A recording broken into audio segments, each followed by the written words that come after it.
हाय दोस्तों, सबको जय मसीह की। आशा करता हूं कि आप सब लोग ठीक हैं, प्रभु के प्रेम में और विश्वास में रोज बढ़ रहे हैं। एक महत्वपूर्ण संदेश को लेकर आपके सामने मैं आया हूं और मैं विश्वास करता हूं ये हम सब के लिए परमेश्वर का वचन आशीष का कारण बनेगा।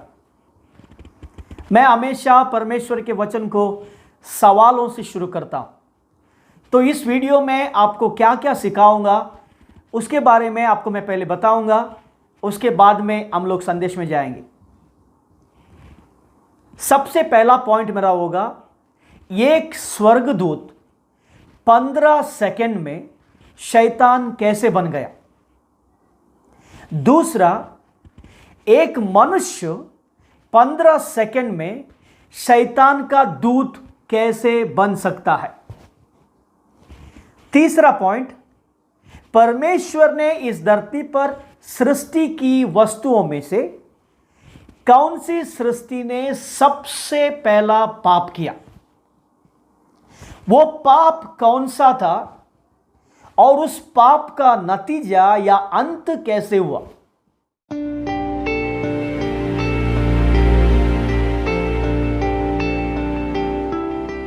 दोस्तों, इस विषय को मैं आपको इसमें सिखाऊंगा, इसीलिए आपसे गुजारिश करता हूं कि ध्यान से सुनिएगा और परमेश्वर के वचन और प्रेम में बढ़िएगा।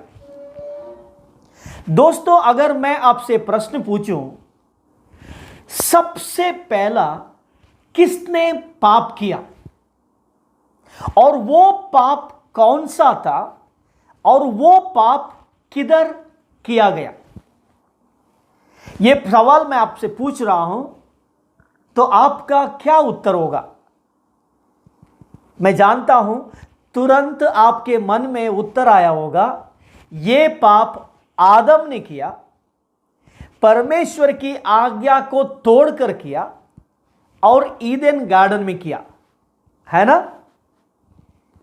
लेकिन दोस्तों, हमको एक समझनी है बात, आदम के पाप से भी पहले पाप किसी ने किया है और वो पाप क्या है, इसी के बारे में हम सीखेंगे। इस दुनिया में सबसे पहला पाप शैतान ने किया, जिसका नाम है लूसीफर, और वो पाप था घमंड, और वो पाप स्वर्ग में हुआ। समझ में आ रहा है ना आपको। शैतान ने किया, घमंड था, वो स्वर्ग में हुआ, और उसका नतीजा क्या हुआ उसको हम पढ़ेंगे। दोस्तों, मनुष्य को शैतान का दूत बनने के लिए समय नहीं लगता है।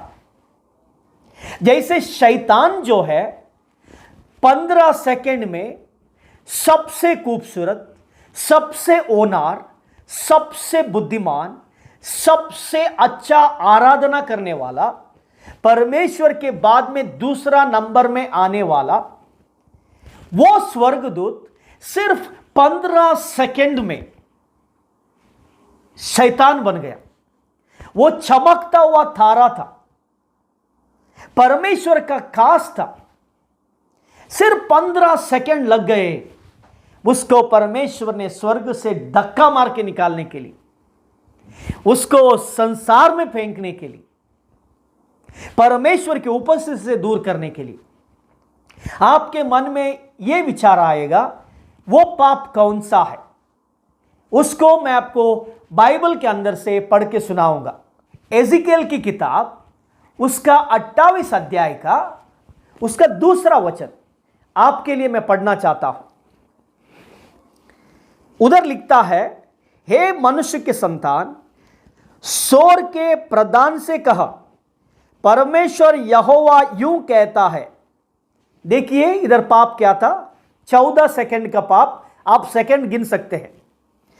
तूने मन में फूल कर यह कहा है, मैं ईश्वर हूं, मैं समुद्र के बीच परमेश्वर के आसन पर बैठा हूं।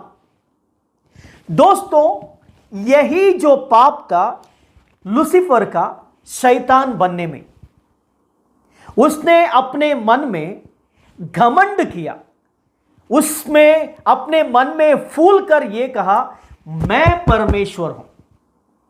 यह जो बात को घमंड करके बताया जाता है, उसने अपने आप को परमेश्वर से भी ऊंचा, को परमेश्वर से भी ताकतवर, परमेश्वर से बड़ा समझने की कोशिश की। नतीजा परमेश्वर ने उसको स्वर्ग से धक्का मारकर फेंका और वो शैतान बन गया। तो आज मैं आपको यही बताने की कोशिश कर रहा हूं, इस दुनिया में सबसे खतरनाक अगर कोई पाप है वो घमंड है। घमंड जो है मनुष्य को विनाश कर देता है। घमंड मनुष्य को, परिवारों को, देश को बर्बाद करता है। नीति वचन उसका 16 अध्याय का 18वें वचन में हम देखते हैं, विनाश से पहले घमंड आता है। विनाश पहले नहीं आता है, बर्बादी पहले नहीं होती है, इंसान पहले खत्म नहीं होता है, उनसे पहले घमंड आता है और घमंड इंसान को बर्बाद कर देता है। मैं आपको क्या बताने की कोशिश कर रहा हूं, यह घमंड किसी को भी और कभी भी आ सकता है, विश्वासी को भी, अविश्वासी को भी, अमीर को भी, गरीब को भी, आदमी को भी, औरत को भी। यह घमंड किसी को भी आ सकता है और कभी भी आ सकता है। दोस्तों, बाइबल में परमेश्वर का वचन कहता है, परमेश्वर घमंडी व्यक्ति को नफरत करते हैं। घमंड जिसके अंदर है, परमेश्वर उस व्यक्ति को सह नहीं सकते हैं। और बाइबल में हम देखते हैं कोई भी घमंडी व्यक्ति को परमेश्वर ने छोड़ा नहीं है, वो खत्म हो गए। दोस्तों, इसीलिए मैं आपसे कहना चाहता हूं कि हमारे जीवन में हमको जांच कर देखना है कि क्या मैं घमंडी हूं, मेरे अंदर घमंड भरा है। दुनिया की समस्या क्या है पता है? लोगों की समस्या है वो अपने जीवन के बारे में रहने वाले घमंड का पता उनको नहीं चलता है, लेकिन दूसरों को देखकर बोलते हैं उसको घमंड है, ये घमंडी है, उसको पैसे का घमंड है, उसको अपने ताकत का घमंड है, उसको अपनी सुंदरता का घमंड है। दूसरों को दोष लगाते हैं। दूसरों को दोष लगाकर हम बच नहीं सकते हैं।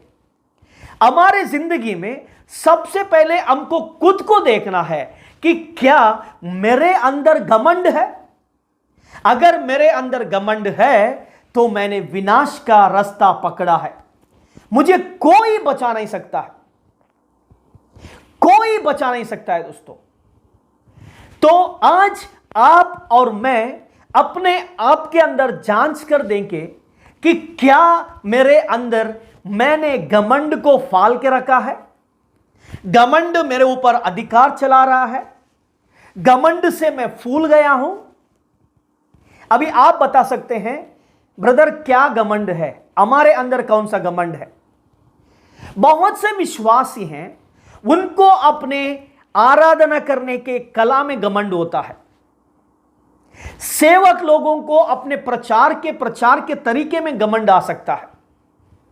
अपने खूबसूरती में, अपने बॉडी में, अलग अलग विषयों में इंसान को घमंड आ सकता है।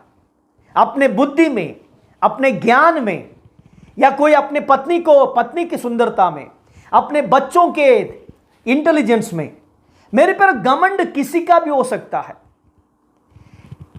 शुरुआत में इंसान को घमंड नहीं आता है।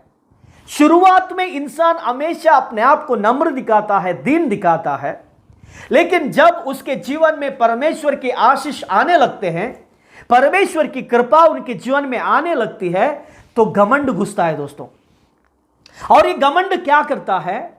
घमंड सारे दुनिया को बताने की कोशिश करता है मुझसे भी बेहतर कोई नहीं है, और इंसान को घमंड स्वार्थी बना देता है। घमंड व्यक्ति दूसरों के बारे में नहीं सोचता है, दूसरों के फायदे के बारे में नहीं सोचता है, दूसरों को मदद करने के लिए नहीं सोचता है। वो हमेशा सोचता है आई, मी एंड माई सेल्फ, मतलब मैं, मेरा और मेरे लिए। आपकी जिंदगी कैसी है? आपके मन में कौन से विचार हैं? आप भी अपने बारे में सोच रहे हैं स्वार्थी बनकर, अपने फायदे के बारे में, अपने परिवार के बारे में, अपने बिजनेस के बारे में, अपने बच्चों के बारे में, दूसरों का मुझे कुछ पड़ा नहीं है।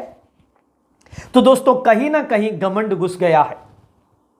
एक राजा के कहानी से मैं आपको एक उदाहरण देना चाहता हूं, बहुत महत्वपूर्ण उदाहरण दोस्तों। जैसे हम अविश्वासी थे, वैसे वो भी एक छोटा सा लड़का था। प्रभु यीशु मसीह ने अपनी कृपा से और अपने अनुग्रह से हमको कैसे उद्धार देकर उसके बेटे बनाए, उसी रीति से छोटे से बालक को परमेश्वर ने राजा बना दिया। वो कोई बुद्धिमान नहीं था, वो कोई ताकतवर नहीं था, ये परमेश्वर के अनुग्रह से हुआ, जैसे मेरे और आपके जीवन में हुआ। उसको हम थोड़ी सी स्टडी करेंगे और अपने जीवन के साथ हम एनालिसिस करेंगे और हम देखेंगे कि उसके जीवन में और हमारे जीवन में अंतर क्या है। तो दोस्तों, अगर आपके पास बाइबल है, मैं चाहता हूं कि अपने बाइबलों को आप खोल कर इस स्टोरी को पढ़ सकते हैं। दूसरा इतिहास उसका 26 चैप्टर में, उसमें एक राजा की कहानी लिखी है। उस राजा का नाम है उजिया। ये उजिया राजा जो था, तो दोस्तों की परमेश्वर के चुने हुए राजाओं में से एक था। परमेश्वर का वचन कहता है कि जब वो राजा बना, सिर्फ 16 साल का जवान था। उसके अंदर कोई कला नहीं थी, उसके अंदर कोई बड़ी बुद्धि नहीं थी, उसके अंदर दुनिया का ज्ञान नहीं था, लेकिन परमेश्वर की कृपा उस पर हुई थी। और बाइबल कहती है यह 16 साल का लड़का, परमेश्वर को उसने अपना जीवन दिया और वो परमेश्वर के वचन के अनुसार चलने लगा। परमेश्वर क्या कहते हैं उसके अनुसार चलने लगा। नतीजा क्या हुआ? अगर आप बाइबल में देखते हैं 5वां, 7वां, 8वां, 11वां, 15वां वचन में, इधर बारी बारी में उस परमेश्वर ने उस राजा के लिए किस रीति की आशीष की हम देखते हैं। उसके ऊपर बाप का साया नहीं था, उसके अपने भाई उसको मदद नहीं कर रहे थे, वो अकेला था, छोटा था, लेकिन उसके जीवन में सबसे खूबसूरत फल वो था कि वो उस परमेश्वर पर भरोसा करता था। वो उस परमेश्वर के वचन को मानकर चलता था, परमेश्वर के वचन को पढ़ता था, ध्यान करता था। उसका नतीजा बाइबल कहता है कि परमेश्वर ने उसको अद्भुत रीति से आशीष किया। दोस्तों, हमारे जीवन में भी ऐसा ही हुआ है ना। जब हम अविश्वासी में विश्वासी बन गए, प्रभु यीशु मसीह को अपना उद्धार करता करके हमने प्रभु को स्वीकार किया, तो प्रभु ने हमारी जिंदगी बदल दी, प्रभु ने हमारी आदतें बदल दी, प्रभु ने हमारे सोच और विचार को बदल दिया। हमारे बिजनेस में आशीष हुई, हमारे जिंदगी के चीजों में आशीष हुई, हमारे परिवार में आशीष हुई, हमको बच्चे हो गए, सब कुछ परमेश्वर देता गया। वैसे ही उजिया को भी परमेश्वर सब कुछ देता गया, वो जो मांगता उससे भी अधिक रीति से।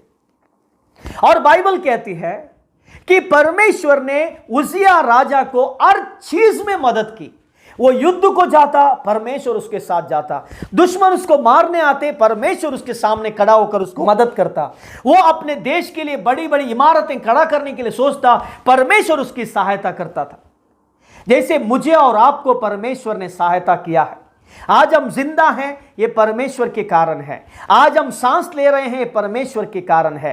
शैतान ने हमारे जीवन में बहुत बार हमको खत्म करने के लिए सोचा, बर्बाद करने के लिए सोचा, लेकिन परमेश्वर ने मुझे और आपको बचाया, जैसे उजिया को बचाया था। तीसरा हम देखते हैं, इधर परमेश्वर ने उसको, मेरे प्यारों, फेमस बनाया। उसको उस जमाने में वो जिस देश में रहता था उतना ही नहीं, उसके देश में, सारे उसके देश के आजू बाजू में भी इतना फेमस हो गया। उजिया का नाम दिन ब दिन ऊंचाई ऊंचाई पर चलता चला गया। दोस्तों, कि बहुत बार इंसान फेमस बनने के लिए कुछ उल्टी सीधे हरकतें करता है। विश्वासी भी ऐसे ही हैं। मेरे प्यारों के आज के जवानों को जब मैं देखता हूं दुखी होता है। उनको कपड़ों का स्टाइल, उनके बालों का स्टाइल, उनके जिंदगी का स्टाइल, वो फेमस बनना चाहते हैं। जैसे दुनिया गंदे चीजें करके फेमस होती है, जैसे दुनिया गंदे एक्टिंग करके बुरे चीजों को लेकर फेमस होती है, वैसे ही आज विश्वासी भी फेमस होने के लिए कोशिश करते हैं। लेकिन तुम और मैं कितना भी कोशिश करें मेरे प्यार, हम फेमस नहीं होंगे। अगर होते भी हैं तो सीमित होंगे। लेकिन जब एक व्यक्ति को परमेश्वर फेमस बनाता है, कोई उसको रोक नहीं सकता है। उज्जिया को परमेश्वर ने फेमस बनाया। उज्जिया का नाम चारों ओर परमेश्वर ने फैलाया। उज्जिया की लोग तारीफ करने लगे, उज्जिया के लोग मेरे प्यारों प्रशंसा करने लगे। और बाइबल में लिखा है कि वो बढ़ता गया, आशीष पाता गया, उन्नति और उन्नति प्राप्त करता चला गया। लेकिन दोस्तों, नतीजा क्या हुआ? शास्त्र कहता है, अगर आप 16 वचन से अगर आप पढ़ोगे तो बाइबल कहती है उसके अंदर घमंड घुस गया। घमंड ने उसके अंदर स्थान लिया। अभी परमेश्वर ने उसको जरूरतों को दिया, परमेश्वर ने उसको फेमस कर दिया, अभी उसके अंदर घमंड घुस गया करके बाइबल कहता है। वो फूल गया। उसको ऐसा लगने लगा कि अभी मुझे परमेश्वर की जरूरत नहीं है, अभी मैं मेरा काम खुद संभाल सकता हूं, अभी मैं खुद के भरोसे पे बलबूते पर फेमस हो सकता हूं, मैं अपने आप की रक्षा कर सकता हूं। यह घमंड उसके अंदर आ गया। वो अभी किसी का सुनने को तैयार नहीं है, वो किसी से बोलने को तैयार नहीं है, वो अपने मनमानी करने को सोचने लगा। घमंड इंसान को ऐसा बना देता है। दोस्तों, मैंने आपको कहा पहले ही, नीति वचन के 16 अध्याय के 18 वचन में, विनाश से पहले घमंड आता है। आप और मुझे, हमारे जीवन को भी देखें, हम भी कुछ भी नहीं थे, हमारी भी कोई पहचान नहीं थी, हम भी टूटे हुए, हारे हुए, मेरे पर इस दुनिया में बहुत परेशान के लोग थे। यीशु मसीह हमारे जीवन में आया, हमारे यीशु मसीह ने जिंदगी बदल दी, यीशु मसीह ने हमसे प्रेम किया और आज अपने यीशु को स्वीकार करके उसके बेटे और बेटियां बन गए हैं। प्रभु ने हमको आशीष के ऊपर आशीष की, जरूरतों को दे दिया, हमारी रक्षा की, और आज हम इस जगह पर आए हैं। दोस्तों, मैं आपसे पूछना चाहता हूं, क्या आप आज भी नम्र और दीन व्यक्ति हैं? क्या आज आप नम्र और दीन बनकर अपने आप के लिए जी रहे हैं, या घमंड घुस गया है? आज आपको किसी की बातें पसंद नहीं आती हैं, कोई पास्टर समझाता है तो सुनने के लिए मन नहीं करता है, कोई आपको सही सलाह देता है तो सुनने के लिए मन नहीं करता है। अगर आप एक जवान हैं, किसी की बात सुनना नहीं है, मुझे जैसे चाहता वैसा करना है। अगर आप एक सेवक हैं तो किसी विश्वासियों की नहीं सुनना है, किसी दूसरों की पासवानों की नहीं सुनना है, जो मैं से चाहता हूं वैसा करने के लिए सोच रहे हैं, तो घमंड ने दोस्तों दस्तक ली ली है, घमंड घुस गया है। याद रखना, शैतान के अंदर घमंड घुसा। शैतान ने सोचा मैं परमेश्वर हूं। बाइबल कहते हैं उसको एक झटके से परमेश्वर ने नीचे डाल दिया। यीशु मसीह कहते हैं मैंने आकाश से शैतान को बिजली के नाई नीचे गिरते हुए देखा है। घमंड इंसान को नीचे गिराता है, घमंड इंसान को खत्म कर देता है, नाम और निशान मिटा देता है। दोस्तों, आज मैं और आप शैतान जैसे सोचता है या उज्जिया के जैसे हमारे अंदर घमंड घुसता है तो हमारा भी विनाश तय है। बाइबल कहता है घमंड परमेश्वर से नहीं आता है, घमंड पवित्र आत्मा के फलों में से नहीं है, घमंड संसार में उत्पन्न होता है। पहला यूहन्ना उसका 2 अध्याय का 16 वचन में अगर आप पढ़ोगे तो उधर लिखा है जीविता का घमंड इस संसार से उत्पन्न होता है। पहला यूहन्ना 5 अध्याय 19 में पढ़ोगे तो इस संसार का अधिपति शैतान है, मतलब शैतान के द्वारा ही आता है। शैतानी पूरे पाप का स्रोत है। अगर हमारे अंदर घमंड है तो शैतान ने काम करने को शुरू किया है। अगर हमारे अंदर घमंड है, शैतान ने योजना बनाई है और उस ट्रैप में हम फंस गए हैं। दोस्तों, दीन बनना बहुत जरूरी है। परमेश्वर का वचन कहता है परमेश्वर के सामर्थ्य के हाथों के नीचे अपने आप को अधीन बनाओ, सही समय पर परमेश्वर हमको ऊंचा उठाएगा। दोस्तों, परमेश्वर जब तक हमको ऊंचा ना उठाए, हमको मेरे प्यारो दीन बनकर रहना है। जब परमेश्वर हमको ऊंचा उठाए तो परमेश्वर की महिमा और प्रशंसा होनी है, हमारी नहीं है। उज्जिया ने क्या किया? उज्जिया के अंदर घमंड घुस गया। उसने परमेश्वर ने की गई सारे अच्छे कामों को बुला दिया। परमेश्वर ने उसको बड़ा बनाया, अद्भुत रीति से आशीष की, उसकी मदद की, उसको फेमस बनाया। वो सब कुछ बुलाकर घमंड से फूल कर भर गया दोस्तों। और नतीजा बाइबल कहता है, याजकों के पास वो अधिकार था परमेश्वर के मंदिर में जाकर बलि चढ़ाकर परमेश्वर की आराधना करें। लेकिन उज्जिया को लगता है अभी मुझे किसी की जरूरत नहीं है, ना तो याजकों की, ना तो पास्टरों की, ना तो विश्वासों, किसी की जरूरत नहीं है। मैं इतना बड़ा बन गया हूं, आज मुझे परमेश्वर की भी जरूरत नहीं है। घमंड ये करता है। वो याजकों की बिना बातें मानकर वो परमेश्वर के बलिदान को चलाने के लिए, सैक्रिफाइस करने के लिए वो जाता है दोस्तों। याजक लोग रोकने की कोशिश करते हैं, याजक लोग उसको डांटते भी हैं, लेकिन वो किसी को सुनने के तैयार नहीं है, क्योंकि घमंड से भरा हुआ व्यक्ति है। बाइबल कहता है उस घमंड ने उज्जिया को उसी मंदिर में उसी क्षण कुष्ठ लाया। परमेश्वर का हाथ उसके ऊपर इतना जबरदस्त पड़ा, उसको उधर ही कुष्ठ आया, उसके शरीर में कुष्ठ भर गया और उसको तुरंत उस मंदिर से बाहर निकाल दिया गया। और उस मंदिर में उसको कभी भी पैर रखने को परमेश्वर ने मौका नहीं दिया। अकेला पड़ा रहा। उस कुष्ठ से अकेली उसने जिंदगी बिताई। उसके खुद के लोगों ने उससे दूरी बनाने को शुरू किया, उसके बच्चों ने, उसके अपनों ने उसको दूरी बनाने को शुरू कर दिया और आखिरी में कुष्ठ में मर गया दोस्तों। आप जानते हैं नतीजा क्या होता है? जब एक व्यक्ति घमंड से भरा, घमंड से फूल कर अपने आप को, मेरे प्यारों की, परमेश्वर की जरूरत नहीं करके कहता है, तुम्हारे जीवन में कभी भी घमंड तुम्हारे ऊपर अधिकार ना चलाए। तुम्हारे जीवन में कभी भी घमंड तुमको इतना भी बड़ा फूलने को मजबूर ना करें जिधर तुम सबको भूल जाएं। क्योंकि फिर एक बार आपको मैं यही कहना चाहता हूं, विनाश से पहले घमंड आता है। इंग्लिश में कहा है प्राइड गोस बिफोर डिस्ट्रक्शन। परमेश्वर ने हमको नाश करने के लिए चुना नहीं है, परमेश्वर ने हमको आशीष करने के लिए चुना है। हम खुद डिसाइड करना है, घमंड करते हुए उज्जिया के जैसे बर्बाद होना है या दीन होते हुए यीशु के जैसे महान बनना है। दोस्तों, इस वचनों के द्वारा परमेश्वर आपको आशीष करे। इस वीडियो को ज़्यादा से ज़्यादा शेयर करना, लाइक करना और सब्सक्राइब करना और अपने दोस्तों को भी भेजना। परमेश्वर आप सबको आशीष करे। Thank you and God bless you.